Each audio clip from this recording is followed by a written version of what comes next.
Hey, it's Jim. It's December the 20th. I just redoing a Stihl 261. It's the M-tronic version. It's a saw from a tree outfit, and it's seized. So not only did I have to redo the piston and cylinder, but it appears that the fuel solenoid in the carburetor probably ended up plugged. According to Stihl, these are at least a minimum of an annual maintenance replacement item.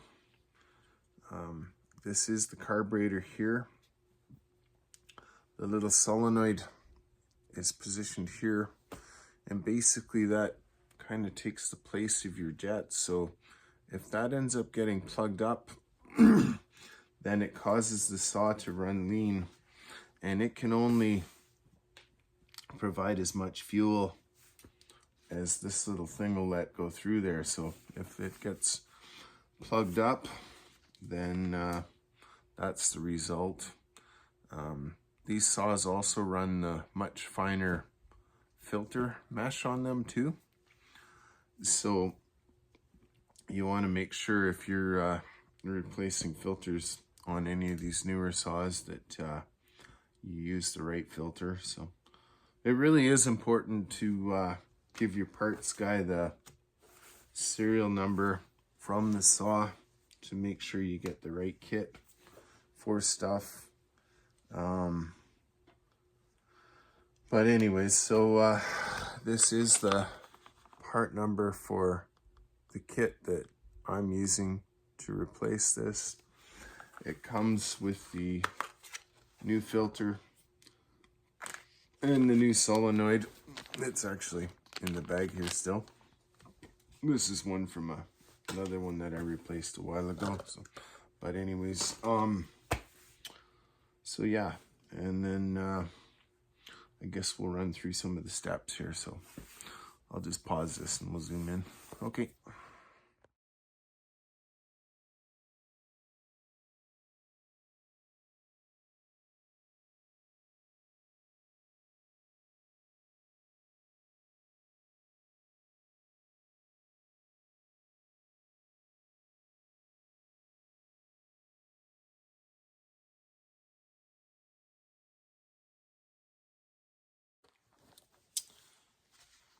Okay, so what do we have here? Yeah. Our carb usually mounts this way.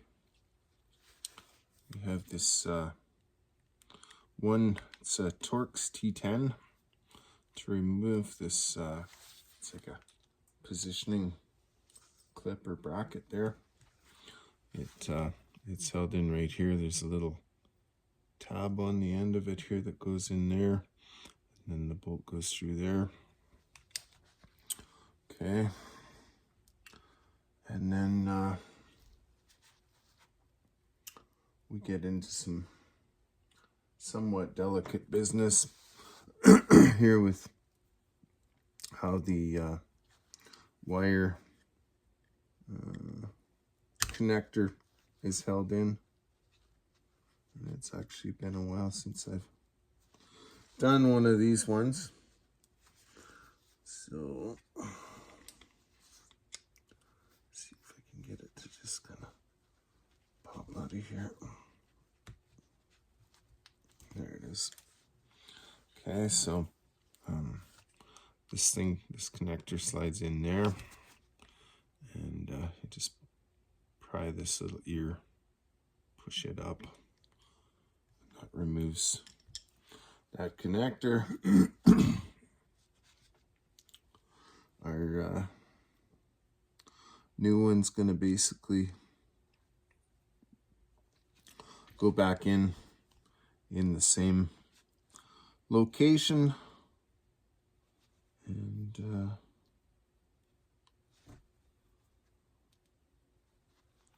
it's gonna sit like this. Okay, so it just snaps in like that. I'll just pull the other one out. Sometimes you can get them to come just without even needing a screwdriver or anything to pry it out with. But if not, then gently with the screwdriver on there. So you get her.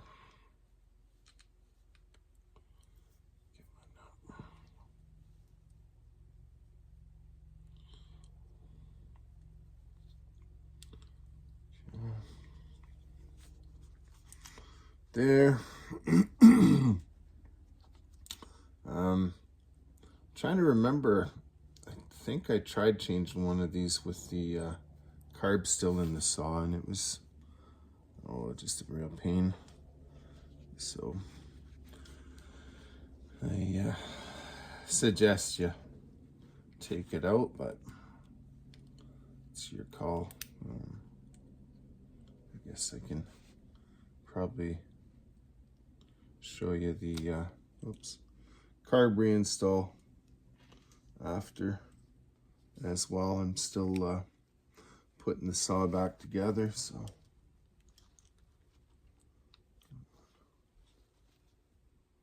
it'd be nicer to have a little better magnet on the tip of the screwdriver for this. So I'm just gonna pause, I'll put her back in, and I'll catch you in a minute. Okay, so I got her lined up. I'm just tightening that bolt back up. Okay. All right. And then, yeah, that clip just basically holds that thing in so it can't back out. Okay. This carb, just like everything else on these saws, was covered in everything, so cleaned that up before I disassembled it, just to reduce the potential of getting stuff where it shouldn't be. Okay, we'll go through the filter and the carb reassembly as well. Okay, so filter replacement on this Stihl MS261. What I find is a hunk of wire with a hook on it. Works pretty good to grab the fuel line and work the filter out. You want to make sure now when you remove this filter you don't let go of that hose, or else you're going to end up with it going inside the tank. And so one thing you can do is just wrap a piece of wire around that so that it doesn't go bye-bye, because they are hard to get back out if the filter's not on it. And I'll just try and not let go of it just in case. All right, so that's your filter change.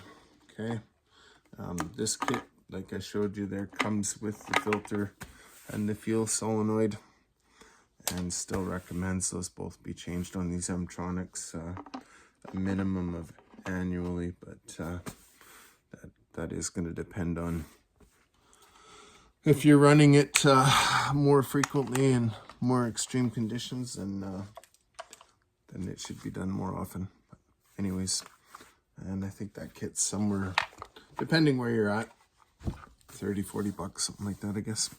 Okay, so then I got cylinder to put back on and just basically reassemble it. I'll bring you guys back in when we're actually reinstalling the carb,